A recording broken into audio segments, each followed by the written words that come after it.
अस्सलाम वालेकुम प्यारे पाकिस्तानियों, क्या हाल चाल है? ठीक ठाक हैं प्यारे पाकिस्तानियों। मैं इस वक्त मौजूद हूँ ये रावलपिंडी से 40 से 45 किलोमीटर की मुसाफिर पे बहुत ही खूबसूरत इलाका है। कोहोटा से थोड़ा सा आगे ये आज़ाद पतन के पास।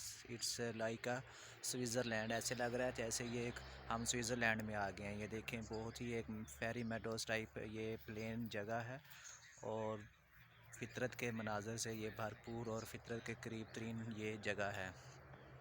देखें अल्लाह ताला ने हमारे मुल्क को किस तरह कुदरती वसाइल से नवाजा है, चाहे वो पहाड़ों की शक्ल में हो, चाहे वो पानी की शक्ल में हो, आबी ज़खायर की शक्ल में हो, चाहे वो सहरा की शक्ल में हो, बियाबां की शक्ल में हो, जंगलात की शक्ल में हो, ज़रई ज़मीन की शक्ल में हो, मादनियात की शक्ल में हो। अल्लाह ताला ने हमारे मुल्क को माला माल किया है वसाइल से, लेकिन हम और हमारे जो हुक्मरान हैं उनके जो रवैये हैं, उनका जो बिहेवियर है, उनकी जो मेंटालिटी है, उनकी जो सोच है, वो इससे यकसर मुख्तलिफ है कि हमने अपने मुल्क की कदर करनी है, इस मुल्क को आगे लेके जाना है, यहाँ पे डेवलपमेंट करनी है, ग्रोथ करनी है, इस मुल्क की इकानमी को बिल्ड करना है, इसकी मईशत को अप करना है। तो हमारे हुक्मरान हैं जो बिल्कुल इससे गए गुज़रे हैं, उनको बल्कि उनकी नज़र में तो इस चीज़ की कोई वैल्यू ही नहीं है कि अवाम जाए पहाड़ में।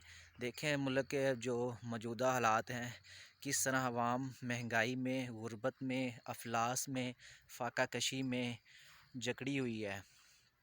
तो अल्टीमेटली ये हम हम लोगों की भी कमी है, कोताही है कि हम हर बार इन्हीं को ही सिलेक्ट करते हैं, इन्हीं का इंतखाब करते हैं और ये फिर आते हैं, फिर अपनी नस्लों के लिए माल शाल बना के और बस अल्लाह हाफ़िज़ कह के लंदन रवाना हो जाते हैं। तो बहसीत पाकिस्तानी और अल्लाह ताला ने हमें इतना खूबसूरत और मुल्क नवाजा है, ग्रीनरी से, हर तरह के मनाज़र से और हर तरह के वसाइल से अल्लाह ताला ने हमें इस मुल्क को नवाजा है। तो हमें इस मुल्क के लिए एक रोल प्ले करना होगा। इस मुल्क की यूथ को, नौजवानों को अपना किरदार अदा करने के लिए आगे आना होगा। माशाल्लाह हमारे मुल्क में नौजवानों की कमी नहीं है। 70 नहीं तो 60% तो यूथ पाकिस्तान में ज़रूर है और टैलेंट भी है हमारी कौम में, ऐसी बात नहीं है।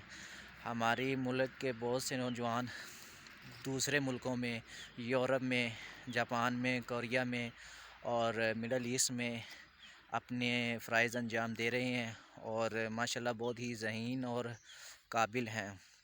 तो हमारे नौजवानों को इस मुल्क की खुशहाली के लिए, तरक्की के लिए, डेवलपमेंट के लिए आगे आना होगा और अपना किरदार अदा करना होगा। हमारे इसातिज़ा को भी, हमारे जो मुअल्लिम हैं, हमारे जो इमाम हज़रात हैं, टीचर्स हैं, प्रोफेसर्स हैं, लेक्चरर्स हैं, उन सब को आगे आना होगा ताकि हम एक नेशन बिल्ड कर सकें। कौमों की तरक्की ऐसे ही होती है कलेक्टिव अप्रोच से, ये किसी इंडिविजुअल की तो अप्रोच होती नहीं है। जब हम एक विजन और एक स्ट्रेटजी के साथ आगे बढ़ेंगे, वन नेशन वन गोल के साथ, तो हम इंशाल्लाह तरक्की करेंगे और हमारी कामयाबी का राज भी यही होगा। हमें रिसर्च में, टेक्नोलॉजी में, इनोवेशन में आगे आना होगा। हमें प्रैक्टिकल अप्रोचेस अपनानी होंगी अपने एजुकेशन सिस्टम में। आज हम जिस चौराहे पे खड़े हैं या जिस नहज पे हम आ गए हैं, तो ये हमारे जो एक्शंस हैं उसका ही एक रिएक्शन है या रिज़ल्ट है। तो ये लम्हा है हमें एज़ ए कौम सोचने का, क्योंकि अभी भी वक्त गुज़रा नहीं है। अभी भी हम अपना एक रोड मैप तय कर लें तो इंशाल्लाह हम आगे बढ़ सकते हैं आसानी से, लेकिन एक बर्जिस्तगी से, एक ज़ौक़ से और शौक़ से। जो इकबाल का शेर है ना कि अफराद के हाथों में है अक़वाम की तकदीर, हर फ़र्द है मिल्लत के मुक़द्दर का सितारा।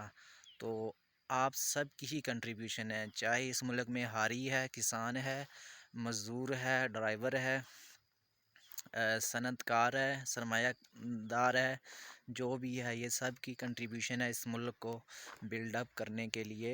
तो आप सब इस मुल्क का सरमाया है और ख़ुसूसन नौजवान, वो तो इस मुल्क के लिए एक करीम की मानिंद हैं। उनको इस मुल्क को सँवारने के लिए आगे आना होगा। अच्छे हुक्मरानों का इंतख़ाब करना होगा। जब अच्छे हुक्मरान आएँगे तो इंशाअल्लाह ये मुल्क खुद खुद आगे बढ़ेगा। इस मुल्क में कुछ इस तरह के हालात और सिनेरियो पैदा कर दिए गए हैं कि वो जो गरीब है वो तो उसमें सकत ही नहीं है इस मुल्क के निज़ाम में अपनी कंट्रीब्यूशन करने के लिए, और मिडल क्लास जो है वो भी बेचारा मसरूफ़ है, और जो एलीट क्लास है वो चाहती नहीं है कि ये मुल्क आगे बढ़े। तो हम सब को आगे आना होगा, और हमारे मुल्क की ये जो खूबसूरती है, इस तरह से इतने प्यारे अल्लाह ताला ने हमें एरिया से, लोकेशन से नवाजा है, और हम यहाँ पे बेहतरीन टूरिज़म को इस्टेब्लिश कर सकते हैं। अपनी इंडस्ट्री को, हम एग्रीकल्चर स्टेट हैं तो हम अपनी एग्रीकल्चर बेस्ड जो रॉ मटेरियल्स हैं उनको प्रोसेस करके हम दुनिया में अपनी एग्रीकल्चर जो कमोडिटीज़ हैं उनको भी एक्सपोर्ट कर सकते हैं। बहुत ज़्यादा पोटेंशियल है इस मुल्क में, और हम अपनी एग्रीकल्चर जो यील्ड है, जो पैदावार एग्रीकल्चर की, उसको भी हमने बढ़ाना है। हमारी 60% जो पॉपुलेशन है वो एग्रीकल्चर से रिलेटेड है, कनेक्टेड टू एग्रीकल्चर है। तो इसके बावजूद हम गंदम के बहरान का, आटे के बहरान का शिकार हैं, पावर के, इलेक्ट्रिसिटी के बहरान का भी शिकार हैं। तो इंशाल्लाह ताला हमको एक हिम्मत लेनी होगी और आगे बढ़ना होगा, और वो दिन दूर नहीं कि जब हम भी एक तरक्की याफ्ता ममालिक की सफ़ में खड़े होंगे। तो ये सब हमारी एक कलेक्टिव विज़डम और कलेक्टिव अप्रोच से ही मुमकिन है। तो इसके लिए हम सब को अपना रोल प्ले करना होगा, हमारी माँओं को भी, हमारी बहनों को भी, हमारे जो कौम के जो बाप हैं, पेरेंट्स हैं, उनको भी रोल प्ले करना होगा। और एक मेरी रिक्वेस्ट है कि हमारे इंस्टीट्यूशंस को भी, जो स्टेट मशीनरी है, उनको भी चाहिए कि एक फ्लेक्सिबल, फिजिबल एक माहौल क्रिएट करें, ना कि पोलराइजेशन वाला, अफरा तफरी वाला और इंतशार वाला माहौल। ये किसी के भी हक़ में नहीं है। और हमारी सियासी जमातों को भी चाहिए कि सबसे पहले पाकिस्तान, जहाँ पे पाकिस्तान का मुफाद आता है, पार्टी का मुफाद उससे नीचे होता है। सबसे पहले हमारा स्टेट का मुफाद है, पाकिस्तान का मुफाद है, हमें पहले उसको मलहूज़े क़दर रखना चाहिए, बल्कि हमारा जो बेंचमार्क है वही पाकिस्तान की तरक्की होना चाहिए। तो इंशाल्लाह ताला हम आगे बढ़ेंगे। हमें ज़्यादा से ज़्यादा टेक्नोलॉजी अडॉप्ट करना होगी, इनोवेशन अडॉप्ट करना होगी।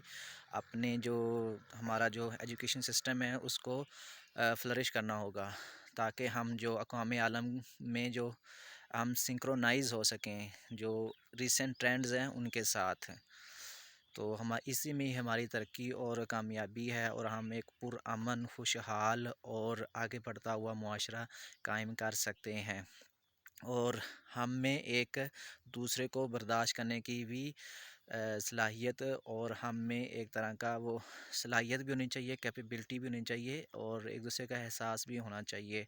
हमें आजकल हम इस चीज़ में बहुत ज़्यादा लैग कर रहे हैं, जिसमें वो इकबाल का शेर है ना कि अख़ुवत इसे कहते हैं, चुभे कांटा जो काबिल में, तो हिंदुस्तान का हर पीर जवां बेताब हो जाए। तो बहसीत मुस्लिम हम तो एक बॉडी की मानिंद हैं कि अगर जिस्म के किसी को पेन हो तो वो सारे जिस्म को ही वो पेन फ़ील होना चाहिए। तो हम मुसलमान हैं, भाई भाई हैं, पाकिस्तानी हैं, तो हमको मिलजुल के रहना चाहिए। अभी हमारे जो स्टेट इंस्टीट्यूशंस हैं वो 1 साल से देख लें मईशत कहाँ से कहाँ पहुँच गई है, और डॉलर्स की प्राइसेस कहाँ पे कहाँ पहुँच गई हैं, और महंगाई कहाँ पे पहुँच गई है।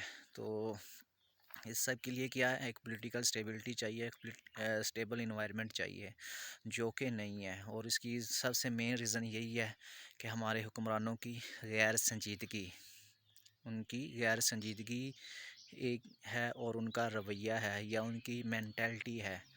मेरे ख़्याल में तो बहुत ही चीप मेंटालिटी है जो 1 साल से हम देख रहे हैं, कि एक दूसरे की मार कटाओ, और एक दूसरे पे ही वो क्रॉस FIRs और इस तरह करके कभी किसी को उठा रहे हैं, कभी किसी को उठा रहे हैं। एक तरह की हैजानी और अनारकी वाली कैफियत पैदा कर दी है इस टाइम। तो इससे हमें निकलना होगा। इस शक्ल में, इस सूरत में हम कभी भी आगे नहीं बढ़ सकते। तो हमें अपने जो सियासी सिस्टम है इसकी भी रीस्ट्रक्चरिंग का सोचना होगा कि हम कैसे इसको रीस्ट्रक्चर करें, और हमारे जो आइनी इदारे हैं पाकिस्तान के आला अदलिया है उनको भी अपना किरदार अदा करना चाहिए कानून की हुक्मरानी और कानून की बालादस्ती में, ताकि एक स्टेबल सोसाइटी कायम हो सके, सबको आइन का कानून की पासदारी का लिहाज हो और एक तरह का उनमें डर भी हो कि जब वो वायलेट करेंगे तो कानून फिर उन हरकत में आएगा, एक्शन लेगा। तो हमें आगे बढ़ना चाहिए। ये देखें कितनी ही खूबसूरत और बेहतरीन और कुदरती मनाज़र से भरपूर ये जगह है। ये अल्लाह ताला ने हमें कितना खूबसूरत हमें मुल्क दिया है और हमें इसका पास भी रखना होगा और इकबाल और कायद के विजन को लेके आगे बढ़ना होगा। Thank you so much.